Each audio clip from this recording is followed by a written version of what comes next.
확진자가 6개월 만에 2,000명을 넘어섰습니다. 뉴욕타임스는 18일 기준 미국의 7일간 하루 평균 코로나19 사망자를 2,012명으로 집계되었다고 보도했습니다. 이는 2주 전보다 30% 증가한 것이자 올해 3월 1일 2,043명 이후 처음으로 2,000명을 넘긴 것입니다. 다만 신규 확진자와 입원 환자의 확산세는 감소세를 보이고 있습니다. 18일 기준 7일간의 하루 평균 신규 확진자는 14만 8,252명으로 2주 전보다 8% 감소했습니다. 하루 평균 입원 환자는 9만 5,356명으로 7% 줄었습니다. 미 질병통제예방센터 CDC의 자료에 따르면 미국 확진 사례의 99% 이상이 델타 변이 바이러스에 감염된 것으로 파악되었습니다. 지난 6월 중순까지만 해도 델타 변이 비중은 전체 사례의 4분의 1에 불과했지만 지난 11일 기준으로는 그 비중이 99.7%에 달했습니다. 조지 메이슨 대학의 사스키아 퍼페스큐 박사는 델타가 전염성이 더 강하기 때문에 예상치 못한 일은 아니다라면서도 하지만 이는 우리가 계속 경계할 필요가 있음에 재차 일깨워준다고 말했습니다. 한편 식품의약국 FDA 자문위는 전체 국민을 대상으로 하는 추가 접종 방안이 현재로선 너무 이르다고 판단한 것으로 발표했습니다. 2회에 걸친 백신 접종만으로도 충분한 코로나19 예방 효과가 있는 것으로 판단되고 3차 추가 접종이 코로나 확산을 막는다는 충분한 자료와 증거가 제시되지 않았다고 의견을 모은 것입니다. 앤서니 파우치 미 국립알레르기 전염병 연구소 소장은 더 많은 자료가 쌓이면서 추가 접종 계획이 바뀔 것으로 예상한다고 말했습니다. 국제원자력기구 IAEA의 라파엘 그로시 사무총장이 북한이 핵 프로그램에 전력을 기울이고 있다고 밝혔습니다.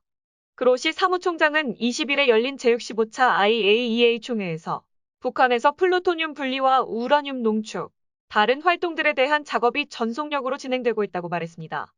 앞서 그로시 사무총장은 지난 13일 IAEA 이사회에서 영변 핵시설 원자로 재가동 조짐이 심각한 문제라고 지적하면서 우라늄 농축 공장의 재가동 징후도 공개했습니다.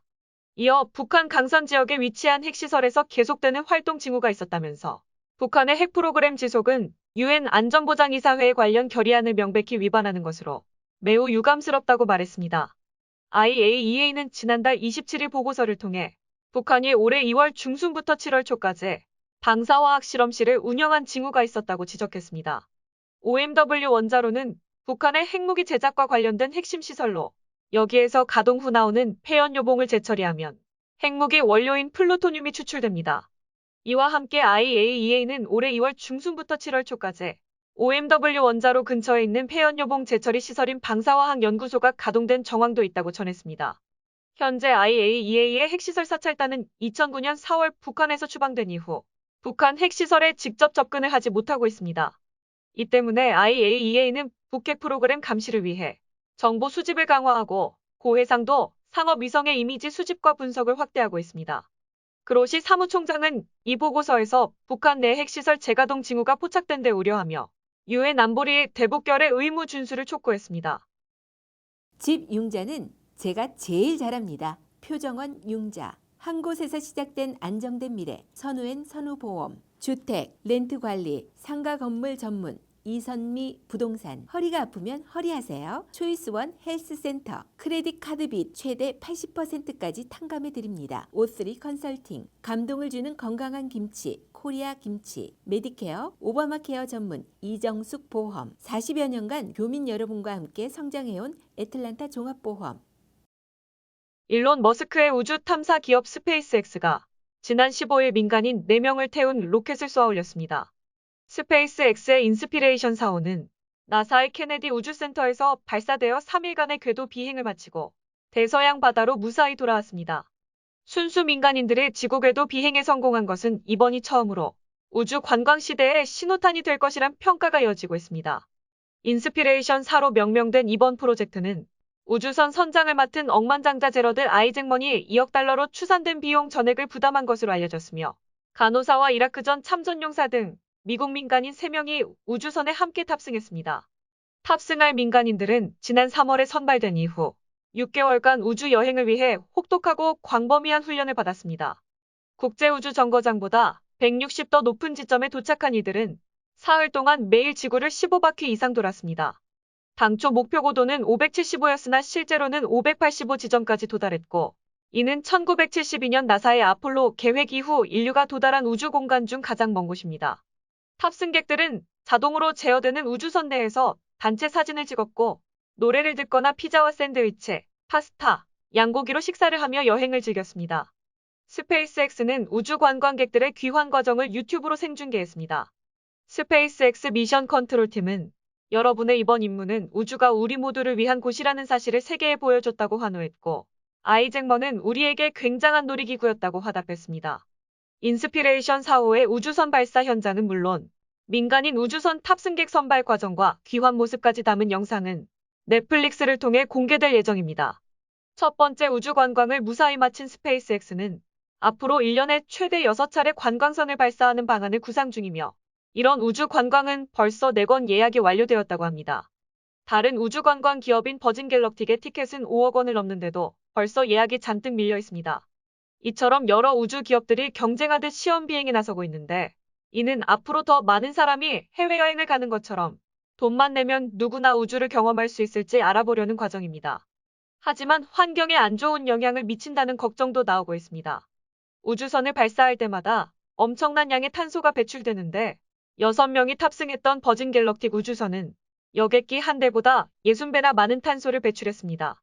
또한 지난 3월에는 스페이스X가 쏜 로켓의 잔해가 미국 워싱턴주 농장에서 발견되었고 5월에는 중국에서 쏜 로켓의 잔해가 인도양에 추락했습니다. 현재 미국과 중국을 비롯한 여러 나라와 우주 사업을 펼치는 민간 회사들이 인공위성과 로켓을 마구 쏘아 올리면서 지구 궤도에 무려 1억 2,800만 개의 쓰레기가 떠돌고 있습니다. 비싼 탑승료는 우주여행 당사자가 내지만 로켓이 내뿜는 환경 비용과 우주 쓰레기 문제는 인류가 치러야 한다는 우려가 나오는 것입니다. 그 밖에도 민간 우주 관광이 환경에 미칠 수 있는 오존층 파괴와 같은 다양한 영향에 대해서는 연구가 더 필요합니다. 영화 미나리로 한국인 최초 아카데미상 여우조연상을 받은 배우 윤여정이 미국 시사주간지 타임이 선정한 올해 세계에서 가장 영향력 있는 100인에 선정되었습니다. 타임은 2004년부터 매년 세계에서 가장 영향력 있는 100인을 선정해 발표합니다. 올해는 거물, 예술가, 지도자, 선구자, 아이콘 등 6개 부문에 걸쳐 조 바이든 미국 대통령, 시진핑 중국 국가주석, 카멀라 해리스 미국 부통령, 일론 머스크 테슬라 최고 경영자 등을 선정했습니다. 윤여정이 선정된 거물 분야에는 팀 쿡 애플 최고 경영자와 올림픽 육상 경기 사상 가장 많은 메달을 딴 미국 여성 선수 앨리슨 펠릭스 등 총 11명이 뽑혔습니다.